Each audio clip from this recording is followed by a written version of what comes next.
एक नई वीडियो के साथ आज मैं फिर हाजिर हूँ, आपका होस्ट और दोस्त विक्रांत जोशी। आपका स्वागत करता हूँ मेरे रिव्यू मास्टर में, जिसमें हम लेके आते हैं वर्ल्ड अफेयर्स और डिफेंस के दिन की टॉप खबरें। तो चलिए जान लेते हैं। हमारे मर्चेंडाइज पे आपको पता है कि जबरदस्त ऑफर्स आए हुए हैं।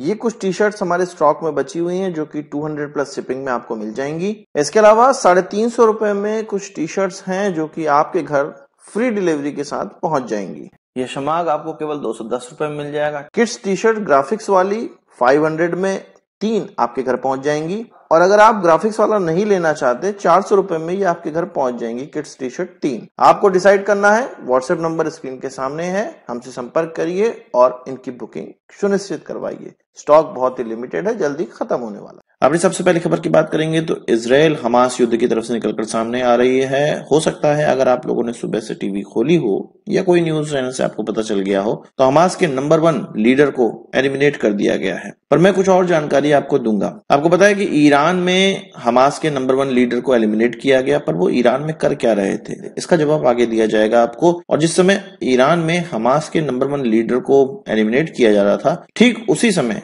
हिजबुल्लाह के नंबर 2 लीडर को एलिमिनेट किया गया बेरूत में, लेबनान में। ईरान को कुछ समझ में नहीं आया कि कैसे उनके यहाँ उनके गेस्ट को उड़ा दिया गया है। इसकी कंफर्मेशन हमास की तरफ से भी दे दी गई है, ईरान की तरफ से भी दे दी गई है। ईरान की तरफ से अपने झंडे को, लाल रंग के झंडे को फहरा दिया गया है अपने एक मेन मॉस्क पे, मस्जिद पे, जिसका मतलब यह है कि वो अब इसका रिवेंज लेंगे, वो इसका प्रतिशोध लेंगे। ये चीज ईरान की तरफ से भी कहा गया, उनके सुप्रीम लीडर की तरफ से भी कहा गया है और ईरान के प्रेसिडेंट की तरफ से भी कहा गया है। वैसे तो हम जानते हैं कि जो हमास के लीडर हैं वो कतर में और ईरान में घूमते रहते हैं, पर इस बार जब वो ईरान गए थे तो किसी खास मकसद से गए थे। असल में वो एक मीटिंग अटेंड करने गए हुए थे जिसमें कि हमारे लीडर भी पहुंचे हुए थे। हमारे लीडर नितिन गडकरी जी भी पहुंचे हुए थे, उनके साथ उन्होंने स्टेज भी शेयर किया था। उनके जो नए प्रेसिडेंट बने हैं उनको मुबारकबाद भी नितिन गडकरी जी द्वारा दी गई थी। और इस मीटिंग में या इस समिट में Armenia, Tajikistan, Egypt, Sudan, Iraq, Turkey, Saudi Arabia, Azerbaijan, Cuba, Brazil के लीडर्स आए हुए थे। इसी में लेबनान के हिजबुल्लाह का भी लीडर आया हुआ था, साथ ही साथ यमन के जो हूती हैं उनका भी स्पोक पर्सन पहुंचा हुआ था और हमास के लीडर तो पहुंचा ही हुआ था। और इसी का फायदा उठाते हुए इजरायलियों को ये पता था कि किस होटल में वो रुक रहा है, किस कमरे में वो रुक रहा है, कब रुक रहा है, कितने बजे तक रुकेगा, कितने बजे निकलेगा, इस सारी जानकारी इजरायलियों को थी और आप कह सकते हैं कि मोसाद को थी। एयर स्ट्राइक करी गई और उड़ा दिया गया।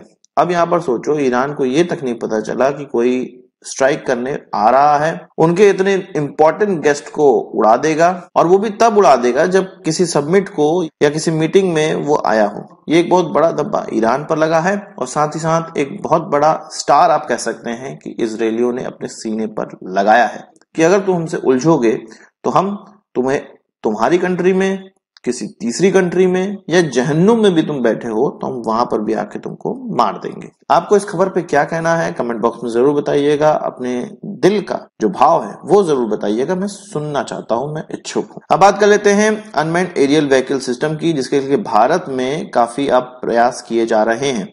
हमें जानते हैं कि अनमैन्ड एरियल सिस्टम में या अनमैन्ड एरियल व्हीकल में भारत बहुत पिछड़ा है अन्य देशों के मुकाबले, इवन ईरान से भी ज्यादा पिछड़ा हुआ है। और इसमें जो लीड कर रहा है वो टर्की, चाइना, अमेरिका तो लीड कर ही रहा था पहले, पर अमेरिका का जो सिस्टम है वो ज्यादा एक्सपोर्ट नहीं होता है, वो कम एक्सपोर्ट करना भी चाहते हैं और उनका दाम भी इतना ज्यादा है कि जहां पर मास प्रोडक्शन की आवश्यकता पड़ेगी, मास ड्रोन्स की आवश्यकता पड़ेगी, तब हम अमेरिका पे डिपेंडेंट नहीं रह सकते हैं। तो इसके लिए उत्तर प्रदेश में अनमैन्ड एरियल सिस्टम के टेस्टिंग की फैसिलिटी अब बनाई जा रही है। एक एग्रीमेंट साइन हुआ था जिसमें कि डिफेंस टेस्टिंग इंफ्रास्ट्रक्चर स्कीम निकाली गई है सरकार के द्वारा, जिसमें कि उत्तर प्रदेश में 3 लेबोरेटरीज या आप कह सकते हैं टेस्टिंग फैसिलिटी और तमिलनाडु में 4 टेस्टिंग फैसिलिटीज बनाई जाएगी। और उसके लिए अब कानपुर में 2 और लखनऊ में 1 फैसिलिटी बनाने का फैसला कर लिया गया है, जगह का चुनाव कर लिया गया है। जो लखनऊ में बनेगी वो मैकेनिकल एंड मटेरियल डोमेन की होगी, जबकि जो कानपुर में बनेगी वो एक अनमैन्ड एरियल सिस्टम के लिए बनेगी और दूसरी कम्युनिकेशन डोमेन के लिए बनेगी। तो एक अच्छी शुरुआत हम ये कह सकते हैं कि अनमैन्ड एरियल व्हीकल के लिए भारत में स्टार्ट हो चुकी है।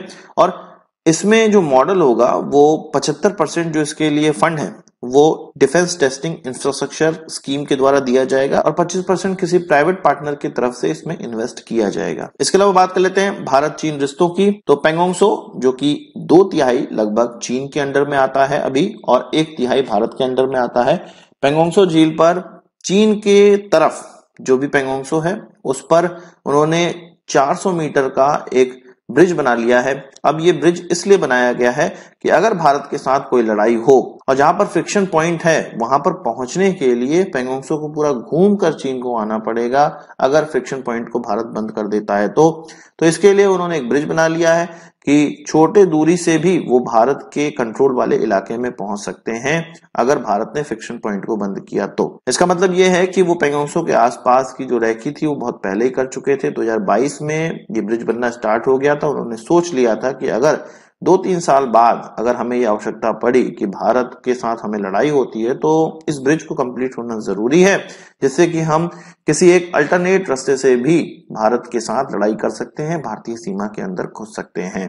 तो इस प्रयास के तहत ही उन्होंने ये ब्रिज कंप्लीट कर लिया है। एनडीटीवी और मैक्सार की तरफ से ये तस्वीर जारी करी गई थी, आपके स्क्रीन के सामने आपको ये दिख रही होगी। कि यूएस किसी भी देश को पनपते हुए नहीं देखना चाहता। असल में हमको पता है कि तेजस एयरक्राफ्ट में हम लोग जीई का F404 इंजन लगाते हैं और जिसकी डिलीवरी डिले हो चुकी है और इसके कारण जो नए तेजस MK1A हैं वो डिलीवर नहीं हो पा रहे हैं इंडियन एयरफोर्स को, जो कि इस साल की शुरुआत में फरवरी में ही स्टार्ट हो जाने थे और अभी तक नहीं डिलीवर हो पाए थे। ये माना जा रहा था कि अगस्त तक कुछ इंजन आ जाएंगे जिसके कारण डिलीवरी फिर से स्टार्ट हो जाएगी। अब ये खबर आ रही है कि अगस्त सितंबर में जो इंजन आने थे जिनका की संख्या कुछ 16 कही जा रही थी, अब आप विश्वास नहीं करेंगे केवल 2 इंजन पहुंचने वाले हैं, 14 इंजन नहीं पहुंच रहे हैं। इसका मतलब ये है कि अगर साल में हम 16 या 14 एयरक्राफ्ट बनाने की क्षमता रखते हैं, HAL केवल 2 इंजन ही डिलीवर कर पाएगा इंडियन एयरफोर्स को। अब ये सोचिए कि हमारा जो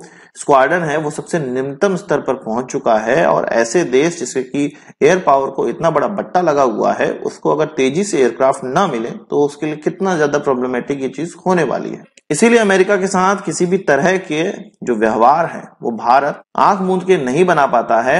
यही अगर हम लोग बात करें रशिया से तो जितना भी व्यवहार हमारा बना हुआ है वो आंख मूंद के वैसा ही चलता है जैसा कि चलता आया है, आंख खोल के भी वैसा ही चलेगा। पर अमेरिका के साथ आप ऐसा विश्वास नहीं कर सकते हैं, वो विश्वास में नहीं चलते हैं, वो हमेशा अपना दिमाग लड़ाते रहते हैं। इसमें भी दिमाग लड़ाया गया है। अब हो सकता है जीई का प्रोडक्शन ना हो रहा हो या उनकी सप्लाई चेन में कोई दिक्कत आ गई हो या जानबूझ के जीई के द्वारा ये इंजन सप्लाई ना किए जा सके, इसमें कोई दिमाग अमेरिका के द्वारा लगाया जा रहा है और वो इतना ज्यादा प्रॉब्लमेटिक हो गया है कि भारत जबकि एयरक्राफ्ट बनाने में सक्षम है फिर भी डिलीवर नहीं कर पा रहा है। आपका इस पर क्या कहना है कमेंट बॉक्स में जरूर बताइएगा। अगर हम लोग इंजन की बात करें तो आपको पता है कि कावेरी इंजन DRDO की तरफ से डेवलप किया जा रहा है, JTRE की तरफ से डेवलप किया जा रहा है और हम लोग जो हाई थ्रस्ट का कावेरी है उसको अभी तक नहीं डेवलप कर पाए हैं, पर लो थ्रस्ट के कावेरी को हम जरूर डेवलप करने का प्रयास कर रहे हैं और ड्राई कावेरी को भी डेवलप करने का प्रयास कर रहे हैं। 80 किलो न्यूटन के प्रोग्राम पर DRDO थोड़ा और आगे बढ़ा है और इसके जो आफ्टर बर्नर की लाइनर असेंबली है उसके लिए ब्रह्मोस एरोस्पेस को कॉन्ट्रैक्ट दिया गया है और ब्रह्मोस एरोस्पेस की तरफ से इस आफ्टर बर्नर की लाइनर असेंबली साथ ही साथ टूल और फिक्सचर्स सब सप्लाई किए जाएंगे DRDO को। DRDO ये प्रयास करेगा कि 80 किलो न्यूटन वाला जो इंजन प्रोग्राम है वो कंप्लीट हो और तेजस के ट्रेनर जेट में इसको लगाकर देखा जाए और सर्टिफिकेशन लेने का प्रयास किया जाए। भारत अपनी तरफ से प्रयास कर रहा है कि जल्द से जल्द इंजन बनाया जा सके, पर अमेरिका ये चाहता है कि अगर इंजन बने तो उसमें फायदा अमेरिका का भी हो। तो आज की इस वीडियो के लिए बस इतना ही। आशा करता हूँ वीडियो पसंद आया होगा। आपको एक बड़ा thumbs जरूर देंगे। इस वीडियो संबंधित सवाल सुझाव कमेंट बॉक्स में जरूर लाइएगा और यदि आपने हमारा चैनल सब्सक्राइब नहीं किया उसे भी कर लीजिए क्योंकि हम इस प्रकार की वीडियो लाते रहते हैं। नमस्कार, थैंक यू, जय हिंद।